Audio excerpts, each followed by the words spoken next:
पूरे देश पर मानसून के बादल छाने के बाद मैदान से पहाड़ तक अब परेशानियों में इजाफा हो रहा है।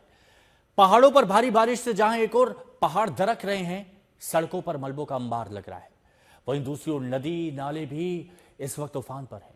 पूरे उत्तराखंड के लिए भारी बारिश का अलर्ट जारी है। हिमाचल प्रदेश के कुछ जिलों में कुछ ऐसे ही हालात है। 24 घंटे बहुत ज्यादा भारी बारिश हो सकती है।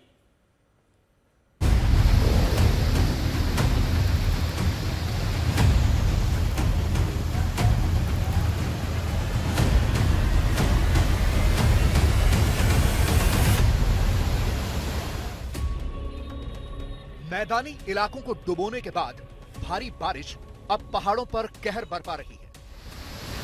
खास तौर पर उत्तराखंड और हिमाचल में लगातार बारिश हो रही है, जिससे जगह जगह सड़कें टूट गई हैं, पेड़ उखड़ गए हैं, फ्लैश फ्लड आ रहा है। उत्तराखंड में तो चारधाम यात्रा को कई जगह रोका भी गया है। इस वक्त उत्तरकाशी सबसे ज्यादा प्रभावित लग रहा है। गंगोत्री और यमुनोत्री दोनों ही धार्मिक यात्राओं पर असर पड़ा है। यमुनोत्री में यमुना नदी के वेग को आप महसूस कर पा रहे होंगे। भारी बारिश के बाद यमुना का जलस्तर बढ़ गया है। ये तस्वीरें यमुनोत्री मंदिर के पास की हैं, जहां कल रात से जलस्तर बढ़ा हुआ है। यमुना नदी के वेग ने पैदल पुल को छू लिया है। अब इस पुल के बहने का खतरा बढ़ गया है। उधर यमुनोत्री धाम में शाम ढलते ही यमुना नदी अपने उद्गम क्षेत्र से विकराल रूप से बह रही है, जिससे स्थानीय लोगों और यात्रियों में दहशत का माहौल है। सियाना चट्टी कस्बे में यमुना नदी का जलस्तर बढ़ने से कई होटलों की निचली मंजिलें पानी की चपेट में आ गई। मानसूनी बारिश का कहर अब पहाड़ों में भी बरपने लगा है। इस वक्त मैं मौजूद हूँ सियाना चट्टी में। सियाना चट्टी ये वही स्थान है जहां 2025 में भीषण त्रासदी आई थी, जिसके चलते ये पूरा जो सियाना चट्टी वाला जो कस्बा है, यहाँ पर एक झील बन गई थी यमुना नदी की वजह से, और उससे यहाँ पर जो है स्थानीय लोगों को त्रासदी झेलनी पड़ी। कमोबेश वही 2025 की स्थिति अब फिर दोबारा से 2026 में बनती हुई दिखाई दे रही है। मैं कैमरामैन से चाहूंगा एक बार दिखाएं किस तरह से होटल एक बार दोबारा से जलमग्न होने लगे हैं। निचली मंजिल पूरी तरह से यमुना नदी के आगोश में समाने लगी है। इतना ही नहीं, आप दूसरी तरफ आप देखेंगे ये होटल्स और सामने एक जो है विद्यालय भी है, जो यमुना नदी के प्रभाव से प्रभावित हो सकता है। हालांकि अभी यमुना नदी का जल स्तर उतना नहीं बढ़ा, लेकिन मानसून बारिश जैसे जैसे अपने पूरे सबाब पर होगी, वैसे ही यमुना का जल स्तर बढ़ता चला जाएगा। यमुनोत्री राष्ट्रीय राजमार्ग पर सबसे अधिक नुकसान सियाना चट्टी क्षेत्र में हुआ है, जहां करीब 100 मीटर सड़क वॉश आउट हो गई है। इसके अलावा हनुमान चट्टी और फूल चट्टी के पास भी लगातार भूस्खलन होने से कई बार सड़क बंद हो रही है। एक बार दोबारा से मकान डूब गए। जी जी, बहुत बड़ी दिक्कत है सर यहाँ पे। हाँ। पिछले बार सिंचाई विभाग द्वारा जो काम किया गया था यहाँ पे, हाँ। अगर उसका मुहाना खोल देते तो आज ये स्थिति नहीं आनी थी। हाँ। तो इसलिए जो है बड़ी समस्या हो रही है, और या फिर डूबने के कगार में आ रखे हैं यहाँ के होटल।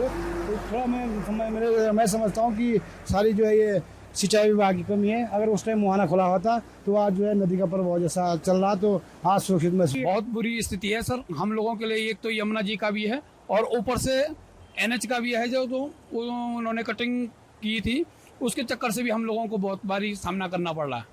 इसका तीर्थ यात्रियों पर भी असर पड़ रहा है, उनको रोका गया है यहाँ पे। बहुत ही ज्यादा हो रहा है सर। और हम लोगों के जो आगामी के जो ग्रुप हैं वो भी कैंसिल होने जा रहे हैं सर। हमको इतना डर भय बैठ गया है लोगों के अंदर। गंगोत्री नेशनल हाईवे भी नालूपानी क्षेत्र में भूस्खलन के कारण प्रभावित है।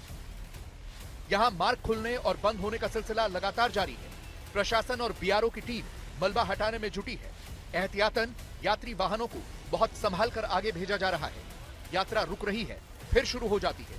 कुल मिलाकर हालात बहुत कठिन बने हुए हैं। तो ऑरेंज अलर्ट के हिसाब से गंगोत्री हाईवे में हमारा नालूपानी और नगुन और नैताला, ये 3 जगह पे दिक्कत आई है। लेकिन मशीन होने की वजह से वो ऐसा नहीं आया कि कंटिन्यूस बंद है। आधा घंटा पौन घंटे का एक गैप आ जा रहा है। जब भी स्लाइड आ रहा है तो हम ट्रैफिक नहीं चला रहे हैं, उसके बाद उसको खोल के वापस स्टार्ट कर रहे हैं। अब बात आती है यमुनोत्री वैली की। यमुनोत्री में सारीगाड़ में थोड़ा दिक्कत है, पर लेकिन वो रोड ओपन हो जा रही है। मेन इशू इस समय स्याना चट्टी के ऊपर गांव के करीब 500 मीटर ऊपर जो बैंड पे बड़ा स्लाइड आया है, उस वजह से वो बाईपास बनाने के लिए अब हम लोग प्रोसेस कर दिए हैं। और एनएच से जो मेरा अभी सुबह डिस्कस हुआ था, तो मैं कल वहाँ विजिट भी करूँगा। तो उसमें मेन ये है कि एक बाईपास उन्होंने बनाने के लिए रिक्वेस्ट करी है कि बाईपास लगभग 250 मीटर का बना के उस स्लाइड जोन को बाईपास ही कर दें। पहाड़ों पर भारी बारिश के बाद नदियों का जलस्तर बढ़ा हुआ है, तो ऐसी तस्वीरें अब दिखने लगी। ये पिथौरागढ़ के मुनस्यारी का वीडियो है, जहां लगातार बारिश के बाद बिलजू पागल नाला पूरी तरह से उफान पर आ गया है। गांव वालों के लिए यह नाला पार करना मुश्किल हो रहा है, इसीलिए लोगों ने लकड़ी के 2 डंडों के सहारे से एक अस्थायी पुल बना दिया और इसी के सहारे लोग अपनी जान जोखिम में डालकर इसे आर पार कर रहे हैं। यहां कभी भी बड़ा हादसा हो सकता है। हाथ फिसला या पैर फिसला तो सीधे इस नाले के वेग में लोग बह सकते हैं। हालात हिमाचल के भी खराब होने शुरू हो गए हैं। यह हिमाचल प्रदेश का किन्नौर है। देखिए किस तरह से अचानक से यह फ्लैश फ्लड आ गया। यह किन्नौर के लिप्पा पंचायत का पेजर नाला है, जिसमें भारी बारिश के बाद बाढ़ आ गई। पानी का जलस्तर इतना बढ़ा हुआ था कि 100 फुट लंबे लोहे के पुल के ऊपर पानी आ गया। पुल पर आवाजाही रोक दी गई है, जिससे लिप्पा गांव का अन्य क्षेत्रों से संपर्क पूरी तरह से कट गया। बाढ़ के साथ भारी मात्रा में पत्थर और मलबा भी आया है। यह पूरा मलबा आसपास के रिहायशी इलाकों में घरों के अंदर घुस गया। शिमला में भी ठीक ठाक बारिश हो रही है, जिसकी वजह से यहाँ काफी नुकसान हुआ है। यहाँ शिमला में बानमोर इलाके में भारी बारिश के बाद एक पेड़ उखड़कर सड़क पर गिर गया, जिससे पूरी सड़क ही ब्लॉक हो गई। यह बहुत बड़ा पेड़ है, जो अपने साथ बिजली के तारों को भी तोड़ता चला गया। शिमला शहर में काफ़ी अब नुकसान देखने को मिला है। काफ़ी जब लक्कड़ बाजार में भी काफ़ी नुकसान हुआ है, डंगे वगैरह काफ़ी गिरे हुए हैं। बाकी हमारे यहाँ सब डिवीज़न 2 बैनमोर में भी एक पेड़ से काफ़ी क्षति पहुँची है। जैसे कि यहाँ पे एक डंगा गिर चुका है और पेड़ भी गिर चुका है। और नीचे हमने फॉरेस्ट डिपार्टमेंट को भी कन्वे कर दिया, पुलिस ऑफिशियल्स को भी कन्वे कर दिया है कि यहाँ पे गाड़ी की आवाजाही थोड़ी रोकी जाए, ताकि हम पेड़ को प्रॉपर वे में काट के इसको रिमूव कर सकें यहाँ से। हिमाचल प्रदेश के सिरमौर, शिमला और सोलन जिलों में बीते 24 घंटों से लगातार बारिश हो रही है और आगे भी मौसम विभाग ने बारिश का येलो अलर्ट जारी किया हुआ है। शिमला में जगह जगह भूस्खलन से कुछ गाड़ियां भी इसकी चपेट में आ गई हैं। राज्य भर में 250 से ज्यादा सड़कें भूस्खलन की वजह से बंद हो गई।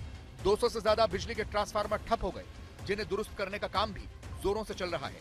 मौसम विभाग के मुताबिक आगामी 12 से 18 घंटों के बीच राज्य के कई हिस्सों में भारी बारिश का अनुमान है।